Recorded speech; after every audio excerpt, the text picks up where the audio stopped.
The throne room of the Obsidian Crown pack was not built for comfort. It was carved from the dark, jagged bedrock of a frozen mountain, a cavernous, echoing hall designed to constantly remind its inhabitants that they lived in a harsh, unforgiving world.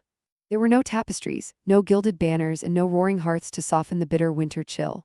And elevated above the shivering court, sitting upon a throne of raw, unpolished dark iron, was Alpha Queen Maeve. She was a terrifying, towering force of nature, the most lethal and ruthless ruler the Northern Territories had seen in centuries. She wore heavy, battle-scarred dark steel armor, her heavy broadsword resting casually against the arm of her throne. Her face was a mask of cold, flawless stone, her ice-blue eyes completely devoid of mercy as she looked down at the rogue wolf kneeling before her on the frozen stone floor.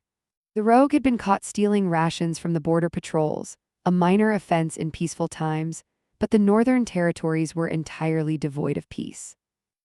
Maeve did not raise her voice. She simply issued the decree: exile, stripped of his pack scent and cast out into the freezing neutral zone to freeze or starve. When the rogue wept and begged for a gentle hand, for a second chance, Maeve's expression did not shift a single fraction of an inch. Gentleness, the Alpha Queen believed with a fanatical, absolute certainty, was a fatal disease.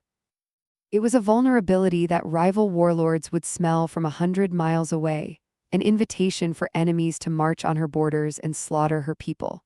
To protect her crown, and to protect the thousands of wolves who depended on her, Maeve had deliberately forged herself into an unfeeling weapon. But as the rogue was dragged screaming from the hall, a deep, phantom ache throbbed in the center of Maeve's chest. The stronghold was freezing because she had personally snuffed out its only source of warmth 2 years ago.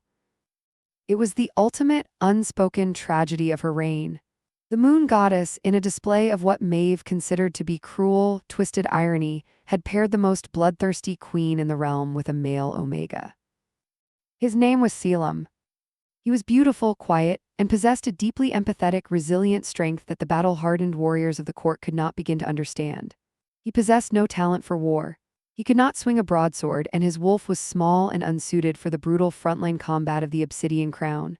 But Caelum possessed a rare, breathtaking healing magic. Where Maeve brought death, Caelum brought life.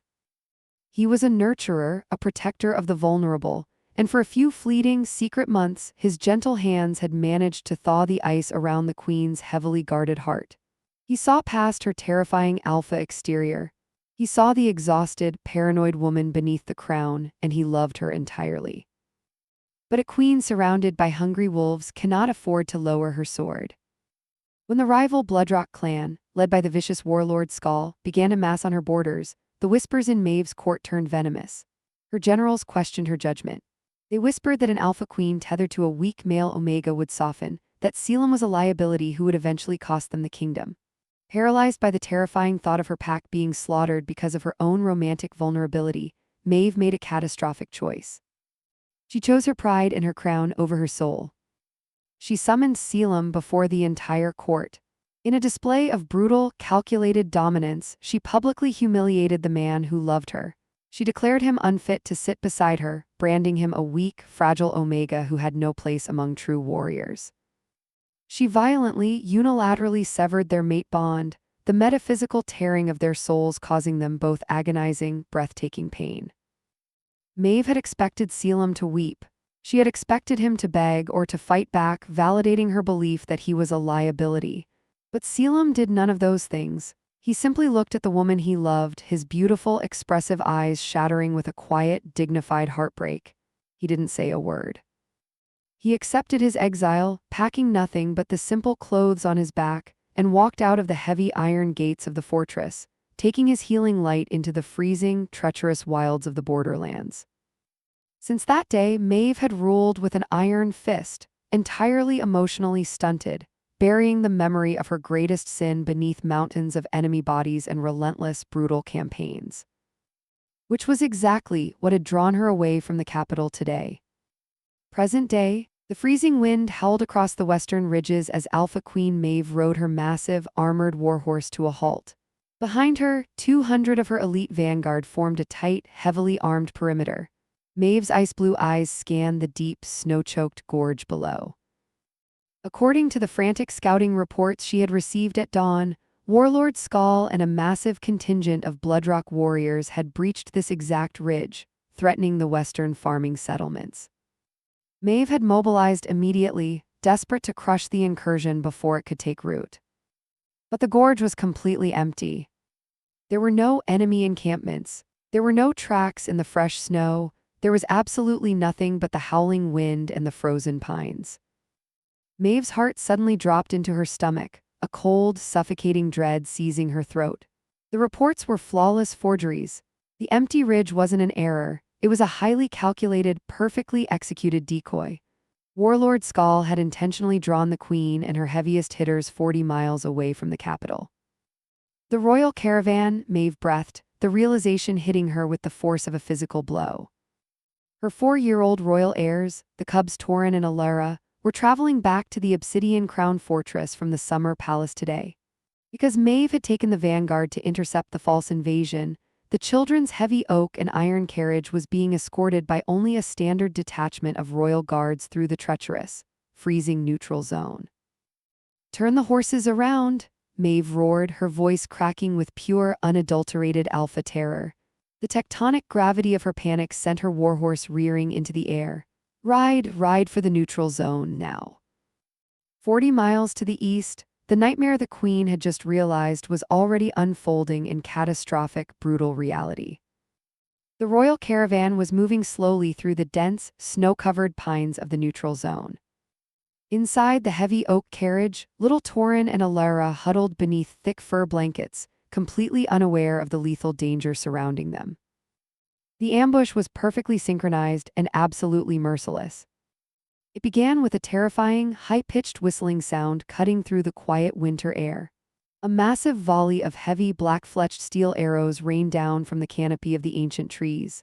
The royal guards, caught entirely by surprise, fell before they could even draw their swords, the heavy bloodrock arrows piercing their armor with devastating kinetic force. The carriage driver was struck, plunging the massive vehicle into a chaotic, violent skid that shattered the wooden wheels against a frozen boulder. "Protect the heirs?"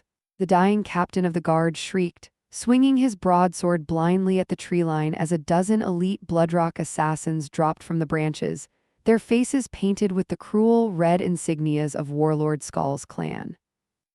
The carriage doors were violently torn from their hinges. The guards fought with desperate, suicidal bravery, buying the only thing they could afford with their lives: time. "Run, little prince, run!"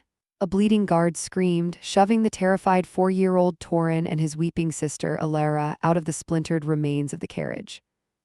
The 2 tiny royal cubs scrambled into the deep, freezing snow. They didn't know how to fight. They were freezing, entirely defenseless, and completely alone. Driven by absolute blind instinct, the children plunged into the dark, hostile woods, their small boots struggling to push through the heavy snowdrifts. Behind them, the sounds of the slaughter quickly faded, replaced by the terrifying, deliberate crunch of heavy boots in the snow. The Bloodrock archers did not rush. They were the apex hunters of the rival clan, and they were under strict, absolute orders from Warlord Skull. They were not there to take hostages. They were there to permanently sever Alpha Queen Maeve's bloodline. The archers fanned out into the trees, raising their heavy bows, relentlessly tracking the small, frantic footprints of the queen's children deep into the lethal, freezing silence of the forest. Alpha Queen Maeve rode her massive, armored warhorse until the beast's lungs burned and white foam gathered at the bit. She did not feel the biting, freezing wind slashing across her face. She did not feel the exhausting weight of her heavy iron plate armor. She was entirely consumed by a cold, suffocating, apocalyptic dread that threatened to tear her heart completely in two. For the first time in her brutal, blood-soaked reign, the terrifying Alpha Queen of the Obsidian Crown pack was completely paralyzed by fear. When Maeve finally reached the dense, snow-choked pines of the neutral zone, the nightmare was already over. She vaulted from the saddle before her exhausted warhorse had even come to a complete halt. Her heavy boots struck the frozen earth, and her ice-blue eyes scanned the catastrophic wreckage. The heavy oak and iron royal carriage was shattered, its massive wheels splintered against a frozen boulder. The bodies of her loyal royal guards lay scattered across the blood-stained snow, their armor pierced by the unmistakable heavy black-fletched steel arrows of the Bloodrock clan. Torin, Maeve screamed, the sound tearing from her throat with a raw, primal desperation that echoed through the silent forest. Ilera. There was no answer. Maeve dropped to her knees beside the shattered carriage door. She desperately inhaled the freezing air, sifting through the heavy metallic scent of blood and the sour stench of the enemy assassins. And then she found it. Beneath the carnage, faint but undeniable, was the scent of her children. It was laced heavily with the sharp, acidic tang of absolute terror. She found their small, frantic footprints leading away from the wreckage and plunging deep into the hostile, freezing woods. Maeve did not wait for her vanguard to catch up. She drew her massive broadsword, the heavy steel ringing sharply in the quiet forest. Her alpha aura flared into a volatile, terrifying storm of apex predator rage. She launched herself into the tree line, tracking the tiny footprints through the heavy snowdrifts. Every step she took felt like marching toward her own execution. She had spent her entire life building an impenetrable fortress, forging herself into a merciless weapon to protect her bloodline. And now she was fully expecting to find the mutilated bodies of her 4-year-old heirs bleeding out in the snow. Miles deeper into the freezing neutral zone, entirely isolated from the politics and wars of the packs, a solitary figure knelt in the snow. Caelum, the exiled male Omega, was surviving exactly as he always had, with quiet, resilient gentleness. He wore a heavy, worn wool cloak that offered little protection against the bitter northern winter, his beautiful, empathetic face pale from years of meager rations. He was currently kneeling beside a frozen stream, using his rare, warm, golden healing magic to mend the broken wing of a winter falcon. For 2 years, Caelum had lived in complete, agonizing isolation. When Queen Maeve had publicly humiliated him and violently severed their mate bond, she had essentially cut out a piece of his soul. The metaphysical wound had never fully healed. The severed bond remained in his chest like a frayed, bleeding phantom limb, a constant, dull ache that reminded him every single day of the mate who had thrown him away for being too soft. Suddenly Caelum gasped, his golden magic sputtered and died. He dropped the falcon, his hands flying to his chest as a blinding, catastrophic spike of agony ripped through the frayed remnants of the mate bond. It wasn't physical pain. It was a transmission of sheer, unadulterated terror. Because the bond was a tether of fate forged by the moon goddess herself, it could not be completely destroyed by a royal decree. Through that damaged, bleeding connection, Caelum suddenly felt the unmistakable, frantic biological panic of Maeve's own blood. He felt the cubs. He had never been allowed to meet Torin and Ilera. Maeve had kept them strictly separated from him during his brief time at the court, terrified that his gentle Omega nature would somehow infect her heirs with weakness. But Caelum didn't care about the Queen's paranoid decrees. He didn't care that he possessed no armor, no broadsword, and no capacity for violence. He felt the crushing, desperate terror of 2 innocent children about to die. Caelum surged to his feet, abandoning his meager camp, and ran blindly into the dense, frozen woods, letting the phantom pull of the severed bond guide his desperate sprint. Less than a mile away, the hunt was reaching its inevitable, horrific conclusion. Torin and Ilera could not run any farther. The snow was too deep, the freezing wind too harsh for their tiny bodies. 4-year-old Torin, trying desperately to be brave for his weeping sister, dragged Ilera behind the exposed roots of a massive, dead oak tree. They huddled together, shivering violently, their small faces pale and streaked with tears. The heavy crunch of boots in the snow stopped. A dozen elite Bloodrock assassins emerged from the tree line, their faces painted with the cruel red insignias of Warlord skull. They formed a tight half-circle around the dead oak tree, their cold eyes locking onto the 2 royal cubs. They did not speak. They did not gloat. They simply raised their heavy composite bows, pulling the bowstrings back in perfect, synchronized lethality, aiming the black-fletched steel arrows directly at the children. Torin closed his eyes tightly, wrapping his small arms around his sister, waiting for the end. No. The voice was not a terrifying alpha roar. It was a desperate, breathless cry of absolute, selfless devotion. Caelum burst through the thick underbrush just as the assassins released their bowstrings. He didn't have a shield. He didn't have magic strong enough to stop steel. He had only his own fragile, unarmored biology. Moving with a desperate speed fueled by pure, unconditional love, Caelum threw himself forward. He dove over the exposed roots of the dead oak, wrapping his heavy, worn wool cloak entirely around the two shivering cubs, pressing their small faces securely into his chest. He completely covered them with his own body, just as the volley of arrows rained down. The heavy, brutal thud of steel-piercing flesh echoed through the clearing. Caelum's entire body violently jerked as the black-fletched arrows struck him. The kinetic force was catastrophic, driving him heavily into the freezing earth. But the gentle Omega did not scream. Even in the face of agonizing, overwhelming physical trauma, his only instinct was to protect. He bit down hard on his own lip, swallowing the scream so he wouldn't terrify the children buried beneath him, his arms locking around them in an unbreakable, desperate vice. A heavy, breathless silence fell over the clearing. The Bloodrock archers slowly lowered their bows, staring in confused frustration at the solitary figure who had just ruined their execution. A fraction of a second later, the treeline violently exploded. Alpha Queen Maeve shattered through the frozen pines like a falling meteor. Her war cry was a catastrophic, deafening sound of pure, world-ending grief. She gripped her heavy broadsword with both hands, fully expecting to charge into the clearing and find the tiny, mutilated bodies of her precious cubs pinned to the snow. Instead, Maeve froze. The heavy broadsword in her hands suddenly felt weightless. The apocalyptic rage burning in her ice-blue eyes was instantly extinguished, replaced by a paralyzing, mind-shattering shock. Lying in the center of the clearing, surrounded by the enemy archers, was the mate she had thrown away. Caelum was pinned to the frozen earth.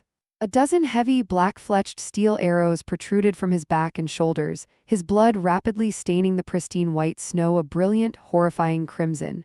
He was trembling violently, his breathing a shallow, wet rattle. But tucked safely beneath his bleeding, unarmored body, shielded entirely from the lethal volley by the fragile Omega she had called too weak to sit on a throne, were her children. Torin and Alara were completely untouched, their wide, terrified eyes peering out from beneath Caelum's blood-soaked wool cloak. Maeve's heart completely stopped. The physical world around her seemed to violently warp and dissolve.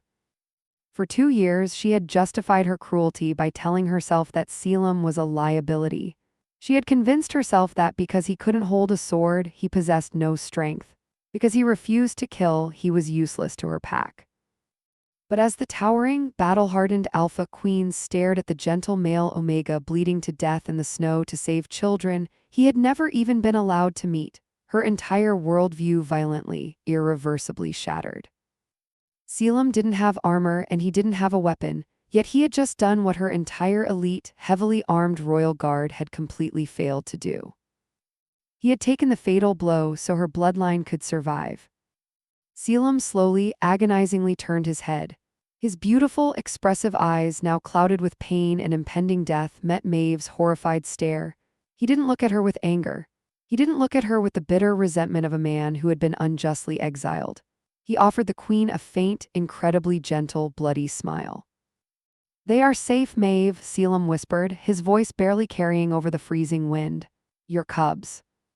They are safe." His eyes rolled back, and the gentle Omega collapsed heavily into the snow, his arms finally going completely limp around the children. The dozen Bloodrock archers recovered from their shock. They looked from the fallen Omega to the frozen queen, raising their heavy bows once again, sneering at the tragedy unfolding before them. They thought the queen was broken. They thought her momentary paralysis meant she was ready to die. They had absolutely no idea what they had just unleashed. The freezing wind whipping through the clearing seemed to completely die, leaving behind a heavy, unnatural silence.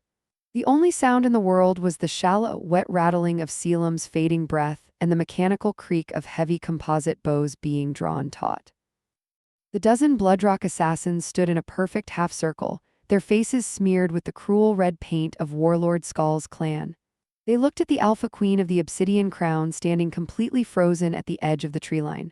They saw her wide, horrified eyes locked onto the bleeding Omega in the snow. They mistook her absolute, world-shattering grief for defeat. The captain of the archers sneered, a cruel, arrogant sound that broke the silence, and shifted his aim away from the children, pointing a black-fletched steel arrow directly at Maeve's chest. The great Alpha Queen, the captain mocked, his voice dripping with venom, brought to her knees by the death of a weak, exiled stray. Maeve did not look at the captain. She did not look at the dozen arrows aimed at her heart. Her ice-blue eyes slowly shifted from Caelum's pale, motionless face to the heavy wool cloak covering his back. Beneath the blood-soaked fabric, she saw the tiny, shivering form of 4-year-old Torin peering out. Torin, Maeve said. Her voice was not a roar. It was a terrifyingly calm, absolute vibration that made the frozen earth physically tremble beneath the assassin's boots. Take your sister, hide your faces beneath his cloak. Do not look up until I tell you. Torin, recognizing the undeniable tone of his mother, instantly obeyed. He pulled Alara deeper into the folds of Caelum's coat, burying their faces against the Omega's chest. The moment the children were hidden from view, the frayed, snapping thread of Queen Maeve's soul completely severed. The cold, calculating monarch who ruled from a throne of dark iron was entirely annihilated. In her place, something ancient, apocalyptic, and fundamentally terrifying was unleashed. Her alpha aura did not just flare, it detonated. A suffocating, crushing wave of apex predator gravity slammed into the clearing, hitting the Bloodrock assassins with such catastrophic kinetic force that several of them physically stumbled backward, their lungs instantly seizing under the atmospheric pressure of her wrath. "Fire!" the captain shrieked, panic violently replacing his arrogance as he released his bowstring. A dozen heavy steel arrows cut through the air toward the queen. Maeve was no longer there. She did not charge. She moved with a blinding, terrifying lethality that defied the heavy iron plate armor she wore. She was a blur of dark steel and world-ending vengeance. She intercepted the captain before his arrow had even reached the spot where she had been standing. Maeve did not use a shield. She swung her massive broadsword with both hands, channeling every ounce of her apocalyptic grief into the strike. The heavy blade cleaved entirely through the captain's heavy composite bow, shattering the weapon into splinters, and continued its devastating arc, striking the assassin with explosive momentum that sent him flying backward into the frozen trunk of a pine tree. It was not a battle, it was an execution. The remaining assassins desperately tried to drop their bows and draw their close-quarters blades, but they were moving through molasses compared to the sheer, unfiltered violence of the Alpha Queen. Maeve moved through their ranks like a reaper forged of dark steel. A Bloodrock warrior lunged at her from the blind side. Maeve didn't even turn her head. She reversed her grip, driving the heavy iron pommel of her broadsword backward into his sternum with a sickening crunch, permanently removing him from the fight. Another assassin tried to flank her, aiming a dagger at her neck. Maeve caught his wrist with her bare, gauntleted hand, the heavy iron plates of her armor crushing his bones instantly. She threw him aside like a broken toy, her broadsword spinning in a lethal, horizontal arc that neutralized 3 more archers before they could even scream. Snow that had been pristine and white only moments ago was rapidly painted a violent, brilliant crimson. As she tore through the enemy ranks, the metallic clash of steel ringing through the silent forest, a profound, world-shattering revelation began to take root in the back of Maeve's mind. For her entire life, she had believed in a singular, brutal philosophy. Strength was measured by the capacity to inflict violence. She had built a kingdom on the belief that empathy was a fatal disease, that gentleness was a vulnerability that would get her people killed. She had looked at her fated mate, a man who possessed a quiet, radiant soul, and she had exiled him because he could not hold a weapon. She had chosen the cold, heavy iron of her armor over the warmth of his heart. But as her broadsword shattered another enemy blade, the horrifying truth completely dismantled her pride. When the true test had come, when the survival of her bloodline had hung in the balance, all her massive armies, all her heavy iron plate, and all her terrifying alpha dominance had been completely, utterly useless. She had been 40 miles away, chasing a shadow. Her elite, heavily armed guards had been slaughtered in seconds. The brutal philosophy she had dedicated her life to had failed her children. The only thing that had stood between the royal heirs of the Obsidian Crown and absolute annihilation was a weak male Omega armed with nothing but a frayed wool cloak and an infinite, unbreakable capacity to love. Caelum had not hesitated. He hadn't stopped to calculate the odds. He hadn't cared that the children belonged to the mate who had publicly broken his heart and cast him into the freezing wilds to die. He had simply felt their terror, and he had offered his own life to extinguish it. I was the weak one, Maeve realized, a ragged, tearing sob ripping from her throat as she parried a desperate strike and drove a bloodrock warrior to the snowy ground. My pride was weak. My armor was cowardice. True strength was never about who could swing the heaviest sword, or who could conquer the most territory. True, god-tier strength was the capacity to absorb the world's violence without letting it corrupt your soul. It was the willingness to bleed, to be pierced by a dozen heavy steel arrows, so that someone else could live. The gentle Omega she had humiliated in front of her court was, without question, the strongest, most unyielding wolf in the entire kingdom. The last remaining bloodrock archer dropped his weapon. The fanatical devotion to his warlord completely evaporated in the face of the Queen's absolute, localized apocalypse.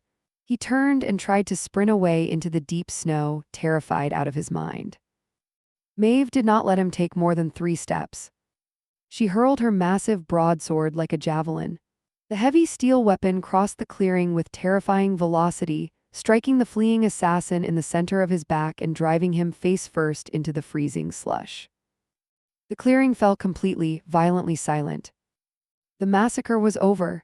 In less than 60 seconds, Alpha Queen Maeve had systematically and brutally obliterated the entire elite detachment of bloodrock archers. There was not a single enemy left breathing. The snow was a chaotic, trampled expanse of crimson and shattered steel.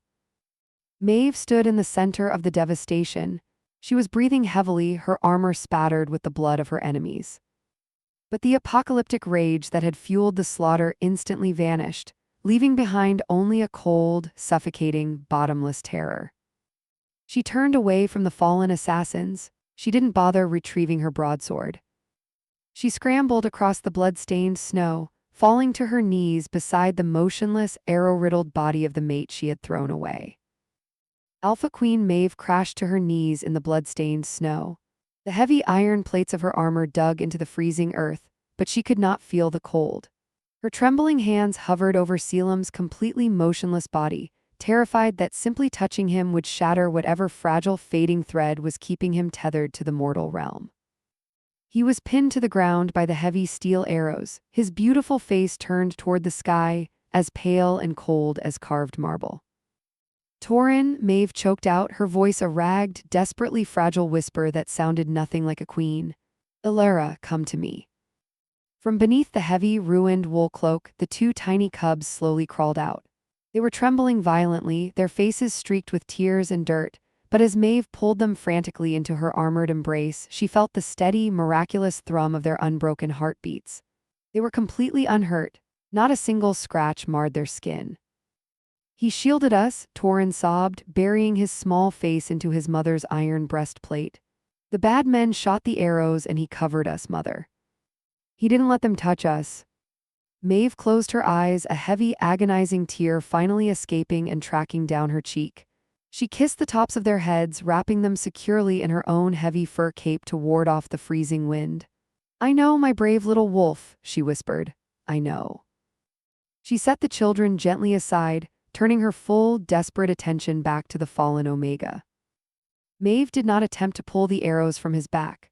Her battlefield experience told her that removing the black-fletched steel would only open the arteries and cause him to bleed out in seconds. She gently removed her heavy iron gauntlets, tossing them into the snow, and pressed her bare, trembling fingers against the side of his neck. His skin was freezing. The pulse beneath her fingertips was incredibly faint, a sluggish, erratic flutter that was rapidly slowing into nothingness. The massive fortress of the Obsidian Crown was 40 miles away. Even if she rode her exhausted warhorse to death, she could never get him to the royal healers in time. He was slipping away, the last of his gentle, golden magic bleeding out into the frozen dirt. All of her terrifying alpha strength, the heavy broadsword she had wielded to obliterate an entire elite detachment, the crown that sat upon her head, all of it was entirely, devastatingly useless. She could not fight death with a blade. There was only one way to save him. 2 years ago, in a display of paranoid, arrogant dominance, Maeve had violently severed the metaphysical tether that connected their souls. She had built a massive, impenetrable fortress of ice and steel around her own heart, locking the bond away so no enemy could ever use her emotions against her. To save Caelum now, she would have to do the exact thing she had feared most her entire life. She would have to drop every single shield. She would have to make herself completely, utterly vulnerable, opening the deepest, most vital core of her biology to the man she had broken. Maeve did not hesitate. She leaned over him, pressing her bare hands gently against his pale cheeks. She closed her ice-blue eyes and reached deep into her own chest, past the cold iron of her queen's persona, past the apocalyptic rage of the apex predator, and found the jagged, bleeding scar of their severed mate bond.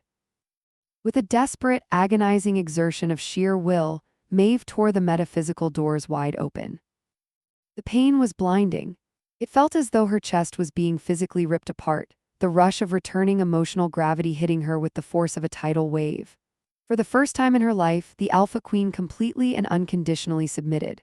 She surrendered her pride, her dominance, and her terrifying authority, offering her entire soul to the gentle Omega in the snow. Caelum, Maeve wept, her tears falling freely now, landing softly on his pale skin. Caelum, please, I am so sorry, I was so arrogant, I was so blind, do not leave me in the dark, please take it, take everything I have. She channeled the absolute entirety of her blazing, heavy alpha life force directly through the newly reopened bond. She didn't offer him a spark. She poured the raging inferno of her apex biology straight into his fading, fragile system. The clearing illuminated with a breathtaking, volatile collision of magic.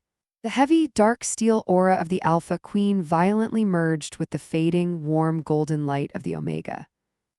Caelum's back arched slightly, a sudden sharp gasp escaping his lips as the sheer, overwhelming power of her life force hit his heart like a defibrillator. The brilliant golden magic that had always defined his gentle nature, which had been flickering on the verge of total darkness, suddenly flared back to life, fueled entirely by the raw, desperate devotion of his mate. Maeve pushed harder, ignoring the exhausting, heavy drain on her own body. She guided her alpha energy to support his faltering organs, wrapping her strength around his heart, forcefully stabilizing his biology and stemming the massive internal bleeding caused by the steel arrows. Minutes passed in an agonizing, silent eternity. Maeve did not stop pouring her soul into his until the dark, heavy blood staining the snow finally ceased its spread. Slowly, incredibly slowly, the freezing chill retreated from Caelum's skin.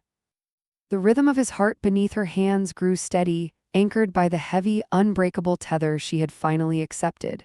His breathing lost its wet rattle, deepening into a stable, rhythmic rise and fall. He was not healed, the steel still remained in his flesh, and the journey ahead would be grueling, but he was anchored.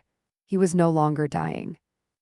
Caelum's eyelashes fluttered, his beautiful, empathetic eyes slowly opening.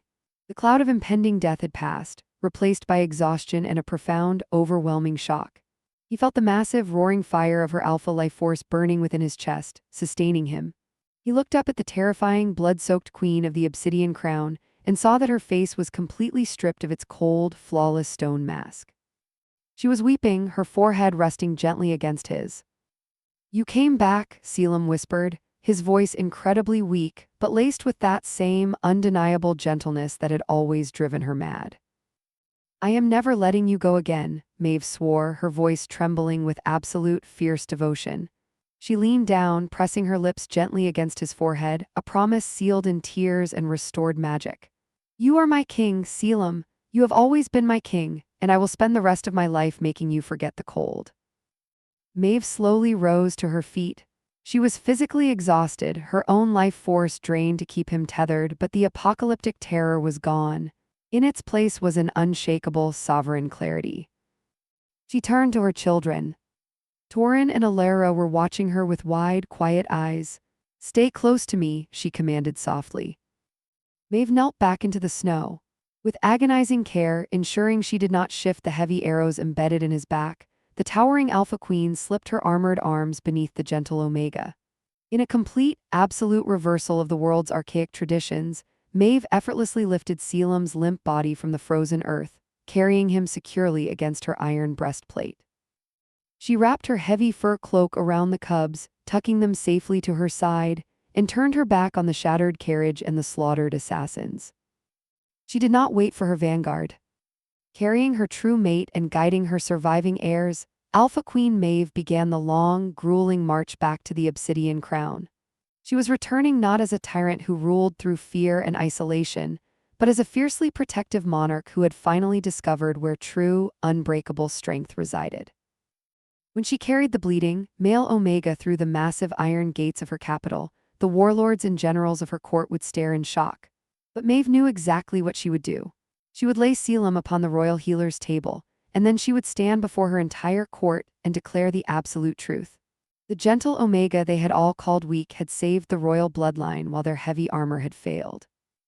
And if any wolf in her kingdom ever dared to question Caelum's place on the dark iron throne beside her, they would have to answer to the queen's broadsword. The era of the cold, isolated crown was permanently over. The Obsidian Pack was about to learn that the most lethal weapon in the world was a queen fighting to protect the gentle heart of her king. But what do you think? Did Queen Maeve deserve Caelum's ultimate sacrifice after how cruelly she treated him and banished him to the freezing wilds? How would you react if the partner you threw away for being too soft ended up taking a dozen arrows to save your children's lives? Let me know your thoughts in the comments below. If you loved this epic tale of dark fantasy romance, role reversal, and a terrifyingly protective alpha queen finally realizing the true strength of her gentle mate, please smash that like button and share this video with your fellow shifter romance fans. And if you want to hear more stories where the fierce, untouchable female rulers completely destroy the villains to protect their devoted Omegas, make sure you subscribe and hit the notification bell so you never miss an upload. Thanks for watching and see you in the next epic tale.